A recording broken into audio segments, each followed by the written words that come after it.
Nshuti bavandimwe bene data, ndabaramukije cyane. Amahoro y'Imana abane namwe, kandi Uwiteka abishimire. Umwami Imana bakomeze ababere byose muri byose. Nukuri rero ndanezerewe, ndishimye ku bwanyu. Nshimishijwe nuko tugiye kuganira ijambo ry'Imana, cyangwa se nshimishijwe nuko tugiye kuganira, tugiye kungurana ibitekerezo ku by'ubu buzima. Rero Uwiteka abagirire neza, nanjye ngirire neza, aduhane umugisha, adusange, adusure, kandi adukomeze muri byose. Ikiruta reka ari nge uvuga ntaba ari nge, ari namwe mukurikiye muteze amatwi ntaba ari mwe, ahubwo izina ry'Imana rihabwa icyubahiro. Mureke twicishe bugufi dusenge. Data mwiza, byiringiro bizima, soko y'amahoro, twongeye kugushima.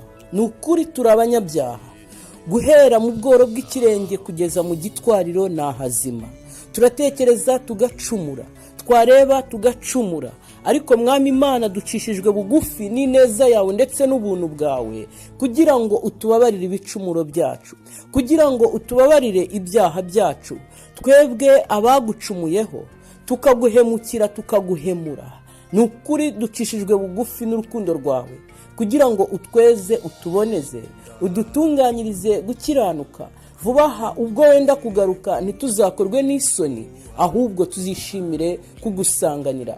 Mweretse abana, mweretse ababyeyi, mweretse urubyiruko muri rusange. Data mwiza, udusange, utugirire neza. Ari nge ugiye kugira icyo mvuga imbere y'ubwoko bwawe Mwami Imana, ntaba ari nge, ahubwo izina ryawe rihabwa icyubahiro. Ari abateze amatwi ntaba ari bo, ahubwo Mwami Imana uhabwa icyubahiro. Ubwo aya magambo agiye gutambukira aha, ntace mu gutwi kumwe ngo ahinguke mu kundi Mwami, ahubwo azatubere impamba n'urwego bizatugeza mu bwami bwawe. Bana natwe na hose muri byose, ibikwiye Uwiteka ibyaguhesha icyubahiro, bigatuma ushimwa mu isi ndetse no mu ijuru. Biduhane n'abakwambaza mu izina rya Yesu, amen. Rero bavandimwe, narindimo mvuga ngo ndanezerewe kandi ndishimye ku bwanyu, kuko tugiye kuganira amagambo meza cyane akomeye avuga ngo inshuti. Ese iyo bavuze inshuti wumva iki? Iyo bavuze ijambo inshuti, ni iki kintu kibanguka mu buzima bwawe? Ni iki kintu cyihuta mu mitekerereze yawe, mu bwenge bwawe, mu bwonko bwawe? Iyo bavuze inshuti, mbese ni iki kintu kibanguka? Hari indirimbo najyaga numva iririmbwa bakavuga ngo inshuti zo mu isi nta kigenda, ngo zigukunda ngo iyo uri mu munezero, ngo ibibazo byaza ngo zikaguhunga, ngo ariko Yesu niwe nshuti y'ukuri, ngo kuko ngo akujyana hariho hose, ukagendana nawe hariho hose, ngo kandi niyo ugiye mumva ngo mugenza gute, ngo murajyana. Ngo ariko inshuti zo mu isi ngo iyo upfuye ngo ziraguherekeza, ngo zamara kuguherekeza ngo zigashyira igitaka kumva yawe, ngo zikagusiga uri wenyine. Aho ngaho ntabwo nshobora kubleminga inshuti zo mu isi, ahubwo inshuti mbi zo mu isi nizo nshobora kugira icyo mvugaho. Ariko inshuti yo mu isi ntabwo mwajyana mu gituro, ntabwo ifite ubwo bushobozi. Ariko Yesu Kristo niwe ufite ubushobozi bwo kujyana nawe ahariho hose, kandi ngo Yesu Kristo abera hose icyarimwe. Ariko inshuti yo mu isi ntabwo ishobora kubera hose icyarimwe. Icyo nayinenga ni igihe yaba ari inshuti y'urumamo, yaba ari inshuti y'indyarya, yaba ari inshuti ikwishushanyaho. Ariko inshuti bavandimwe bene data, muri iyi minsi ya none urukundo rwarashize, inshuti zarashize. Ntawe mubana kabiri ntacyo agukuraho. Iyo amaze kugukuraho ibyo yashakaga arakureka. Iyo amaze kubona ko ntacyo azagukuraho arakureka. Iyo amaze kubona yuko ugenda upfuka gake gake, ashobora kukugumana agakomeza kubana nawe mu manyanga, kubera ko hari ibintu runaka ari kugenza gute, ari kugenda gukuraho. Ariko mu rwa kabiri rwa Samweli tuhabona inkuru ikomeye cyane. Tuhabona inkuru y'umugabo bita Yonatani, ndetse n'umutware ndetse n'umwami witwaga Dawidi. ahangaha tuhabona urukundo rukomeye cyane ndetse n'ubushuti bwari bufite urufatiro rukomeye cyane. Uyu Yonatani yari mwene Sawuli, uyu yari umwana wa Sawuli, ariko ngo uyu Yonatani yabereye Dawidi inshuti nyanshuti. Dawidi mu bibazo bye, Dawidi mu bigeragezo bye, Dawidi mu ndwara ye, Dawidi mu nyantege nke bwe, ngo Yonatani yamunambyeho amubera inshuti nyanshuti, amubera inshuti nziza. Dawidi araterwa mu ntambara, Yonatani arahaba. Dawidi ararwara, nuko Yonatani arahaba. Dawidi arasonza, Yonatani arahaba. Dawidi arageragezwa, ariko ngo Yonatani ntiyigeze anambuka kuri Dawidi. Mu rwa kabiri rwa Samweli nabashishikariza kuba mwagenda mukahasoma, mukareba ibyo Yonatani yadi, mukareba uburyo ki umutima wa Dawidi wanezerewe ku bwa Yonatani. Mugende musome muhereye ku gice cyaho cya 9. Ariko reka mbabwize ukuri, mu migani niho hari amagambo meza cyane nkunda, hari amagambo nishimira, hari amagambo ahora anzamo. Burya uko byagenda kose hari ikintu gishobora gutuma umuntu akundwa, ariko ngo nta kintu cyarenza ineza y'umuntu. Mu migani igice cyaho cya 19 ku murongo waho wa 22 haravuga ngo ineza y'umuntu niyo imutera gukundwa, kandi umukene aruta umunyabinyoma. Ariko amagambo akomeye cyane anezeza nkunda cyane ni amagambo y'uburyo ki Dawidi yanyuzwe n'ibyo Yonatani yamukoreye. Maze Dawidi aterura amagambo aravuga ati, ariko nta waba yararokotse, nta waba warasigaye mubo mu nzu ya Sawuli ngo mwiture ineza ya Yonatani. Haleluya! Iyaba abantu bose bavugaga bati twiture kanaka, twiture abamukomokaho, twiture bene wabo ineza ye. Ariko uyu munsi wa none tugenda dusiba amayira y'abadukomokaho, tugenda dusiba amayira y'ababyeyi bacu, imyitwarire yacu mibi idafatitse idahwitse.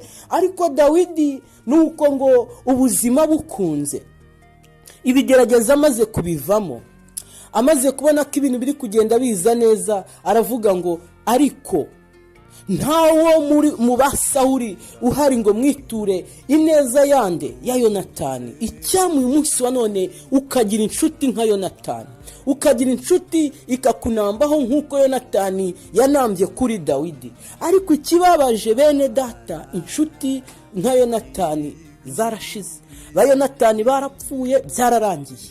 Ariko nimuhumure, ntabwo iyi si ituweho n'abagome gusa, kandi ikindi mugomba kwibuka, ntabwo ino si ituweho n'abantu beza gusa. Ariko iyo ugendana n'ababi ugira ngo iyi si yose ituwe n'ababi. Iyo ugendana n'abasinzi ugira ngo isi yose yuzuye abasinzi.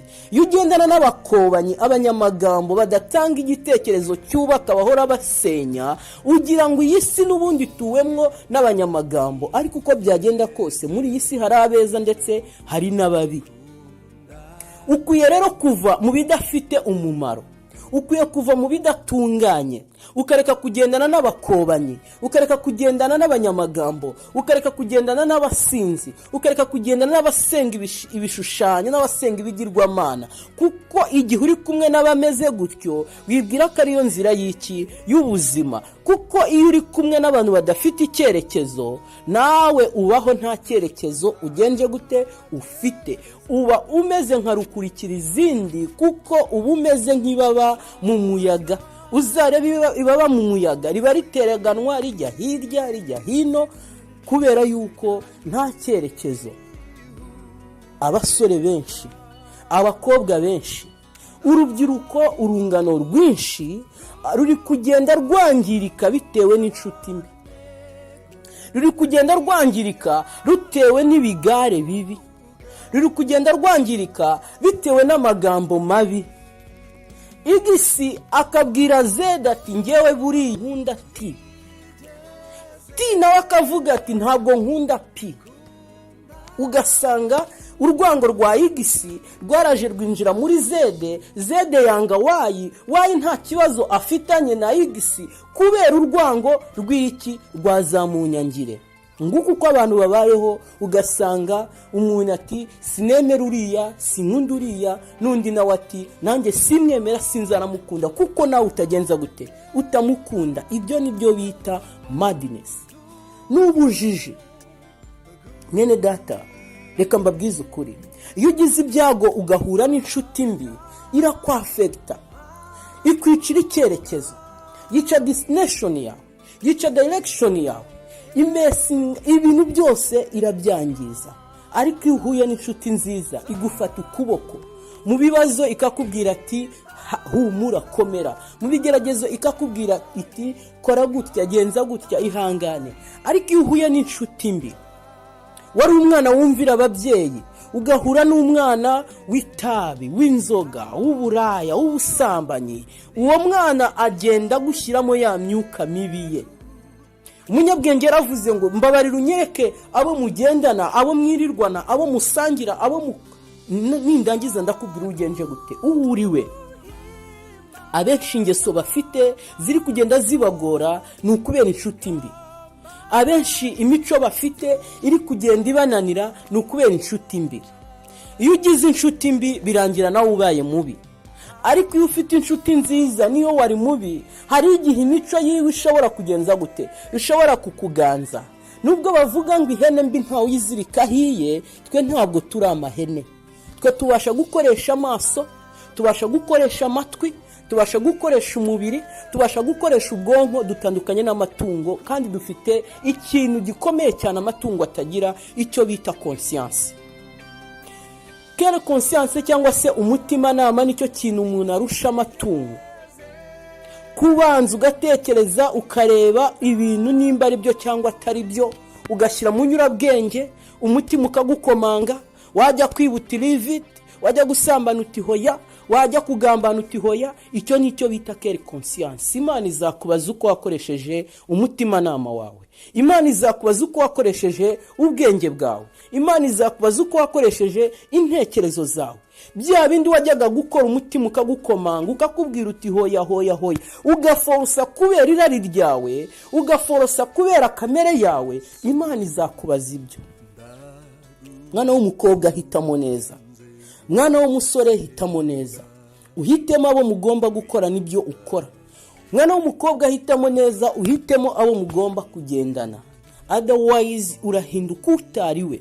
Urafata imico y'ubusambanyi kuko wagendanye n'abasambanyi, uratangira guta equilibre, utangire kwinjira mu bikorwa utarumenyereye bitewe n'abo mugenje gute muri kumwe. Bavandimwe, inshuti bene data, inshuti ni ikintu cy'ingenzi. Bavandimwe, inshuti bene data, ubushuti ni ikintu cy'agaciro. Abenshi babona byinshi kubw'inshuti, kandi abenshi banahomba byinshi kubw'inshuti. Hari ubwo njya numva message zitandukanye, atari ko kuki nahuye n'akanaka, kuki namenyanye n'akanaka, mbega ibi iyo ntamumenya. Abantu bavandimwe bari kugenda bahinduka bo batari bo bitewe n'iki, n'imico mibi y'abandi. Niba umuntu atambaye mubwiza ukuri, wimubeshya, wibica ruhinga nyuma, wimubwira ati byenabiye, ugasanga abantu babayeho mu buryo bw'uburyarya, mu buryo bw'ububeshyi, mu buryo bw'ubuhendanyi, babeshyana. Please bavandimwe bene data, igihe tugezemo ni igihe cyo kuba abantu bamaramaje, bameshe kamwe. No mu gihe dusenga dusaba Imana, tujye tuyibwira Imana iduhuze n'abantu bazima, kuko iyo duhuye n'abantu babi twangirika intekerezo, kandi ibintu byose bipfira muri serivo, ibintu byose bipfira mu bwonko, kuko ibintu byose iyo ubyimajinnye biraba kandi bikagenza gute, bigakunda. Icyo nagusaba nisabira, icyo nagusabira mu buzima bwawe bwose, nuko Imana yaguha inshuti nziza, nuko Imana yaguhuza n'abantu bazima, bakubakira ibitekerezo, bakubakira aho uva n'aho ugana, bakagukomereza mu buntu bwawe, kugira ngo Imana ikugeze ahayo kubw'urukundo rwayo. Bene data, dukeneye inshuti nziza. Ukwiye guhitamo inshuti nziza. Za nshuti zimwe ubona yuko ntacyo zikungura, ukwiye kuzireka. Abantu benshi baravuga ngo mbese nimba reka biragenda gute. Hari ibintu byinshi abantu bitiranya. Turi abantu, ntabwo abantu dushobora kubana bose mu mico yabo. Ijambo ry'Imana riravuga ngo mubane n'abantu bose mu mahoro, ariko ntabwo ritubwira yuko dukwiye kubana n'abantu no mu bujiji. Igihe ubona yuko umuntu yakuroha, ukwiye kugira amakenga. Igihe ubona yuko umuntu runaka ushobora kuzira dosiye ye nta n'uruhare ubifitemo, ukwiye kugira amakenga. Muvandimwe mwene data, tekereza kabiri. Mu byo ukora utekereze kabiri, mu byo uvuga utekereze kabiri. Imana y'amahoro ikugirire neza, igukomeze, igusange, igusure. Uwiteka akubashisha gusobanukirwa n'ibikwiye none n'iteka ryose ku bwa Yesu. Amen.